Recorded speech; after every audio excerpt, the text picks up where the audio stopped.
Selamat sore Ibu Nova. Selamat sore Ibu. Bagaimana bagaimana kabarnya hari ini, Bu? Puji Tuhan sehat, semangat setelah seharian kita mengajar. Ya, iya.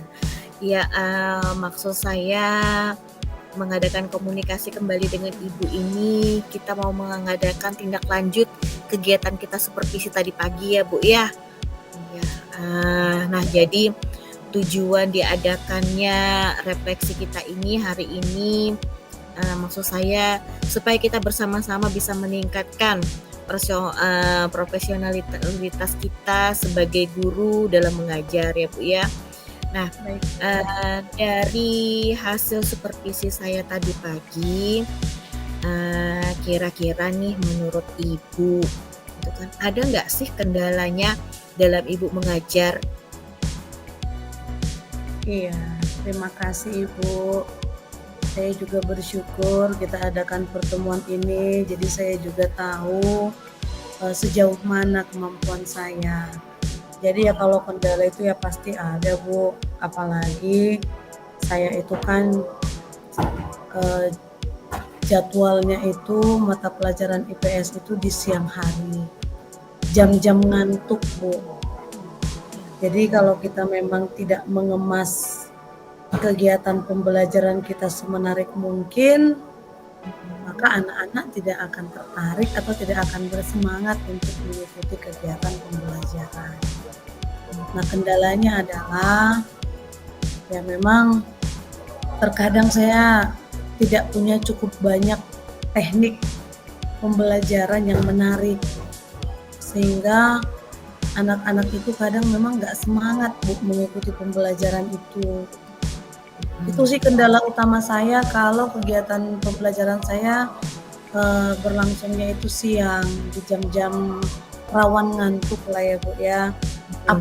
Kalau materinya seperti tadi, itu materi sejarah ya. Sejarah itu kan biasanya kita buat memang paling sering ya metode ceramah, karena mereka akan mendengarkan sejarah tentang bangsa. Nah, jadi saya seringkali tidak bisa mendapatkan teknik yang pas untuk kegiatan itu Bu, sehingga mempengaruhi motivasi belajar anak-anak kita di kelas.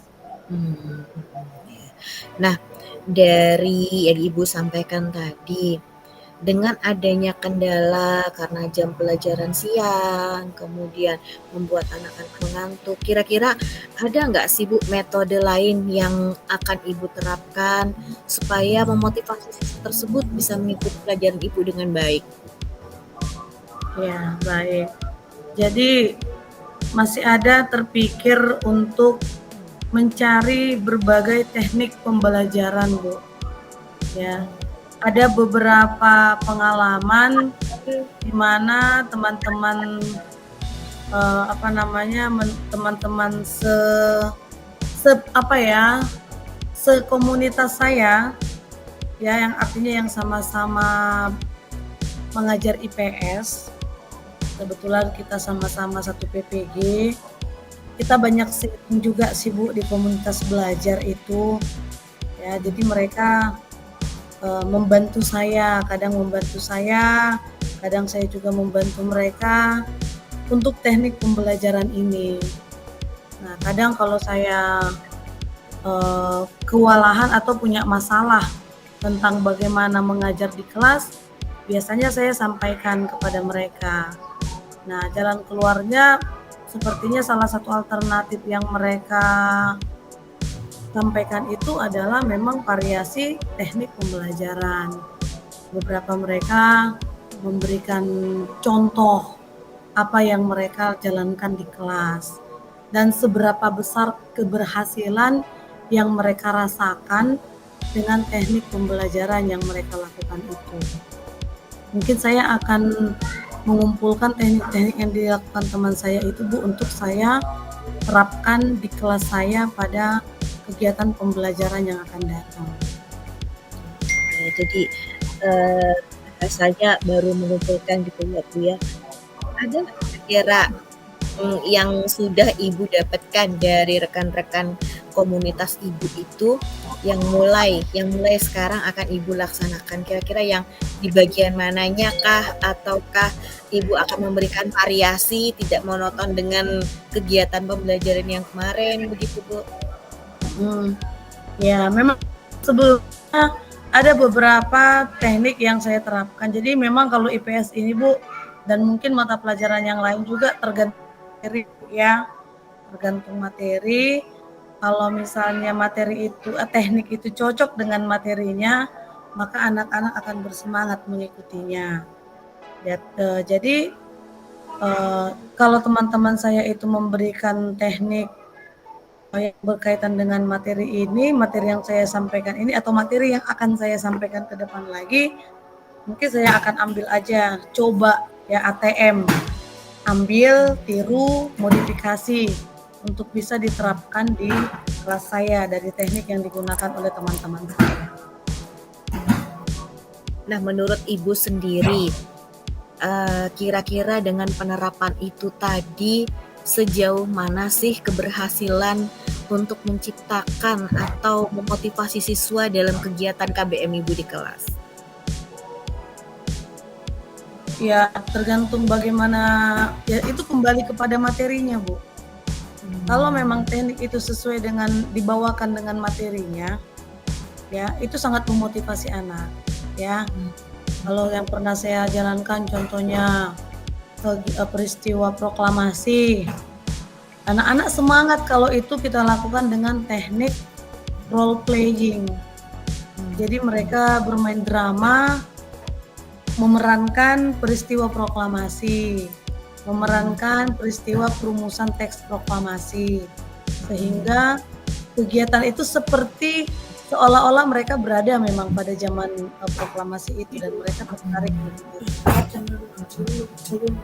Nah, kemudian setelah tadi itu sudah Ibu terapkan tergantung dari materi apa yang akan disampaikan gitu ya Bu. Nah, Ibu memiliki rencana ke depan nggak, apa kira-kira yang mau Ibu sampaikan di materi itu? Apakah nanti ada kegiatan simulasinya kah? Ataukah nanti ada misalnya Ibu bawa kemana gitu untuk studi kasus gitu, kira-kira gimana tuh Bu?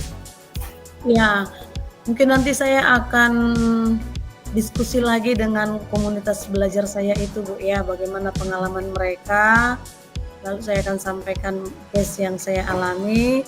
Mudah-mudahan mereka juga bisa membantu saya.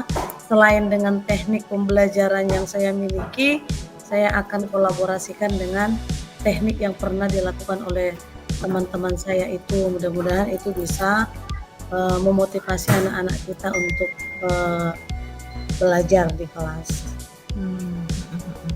Nah, kemudian ini yang terakhir nih Bu ya. Menurut Ibu, bagaimana sih siswa dan guru bertanggung jawab atas rencana yang Ibu ambil ke depannya? Ya, untuk rencana yang saya ambil ke depan, ya tanggung jawabnya sama-sama bertanggung jawab. Nah, tidak boleh juga kita sebagai guru pada saat pembelajaran itu langsung menyampaikan kepada anak-anak bahwa hari ini kalian akan bermain drama, sementara mereka nggak ada persiapan. Jadi saya akan menyampaikan juga apa yang akan dipelajari pada pembelajaran yang akan datang, dan saya akan menyampaikan teknik pembelajarannya selain penilaian yang akan saya lakukan. Jadi kalau misalnya saya akan mengadakannya dengan teknik role playing atau drama, maka anak-anak biasanya akan saya bagi dalam kelompok. Saya minta mereka untuk membaca materi itu, juga untuk membaca referensi tentang peristiwa itu, sehingga mereka bisa mengatur skenarionya, sehingga di hari H mereka bisa mempunyai persiapan yang baik dan mereka bisa mengaplikasikannya dengan baik. Ya, semoga apa yang direncanakan Ibu bisa berhasil ya Bu ya, berjalan dengan baik sehingga proses KBM pada pelajaran Ibu membuat siswa semuanya mengikuti dengan apa sih bahasanya, dengan sempurna, dengan antusias ya Bu ya, mengikuti semua Iya. pelajaran itu. Ya mungkin nanti bisa kita lanjut lain kali lagi ya Bu ya, untuk Iya, kegiatan baik. bersama. Itu saja mungkin ya Bu ya, hari ini dulu Bu. Terima kasih Baik. Bu.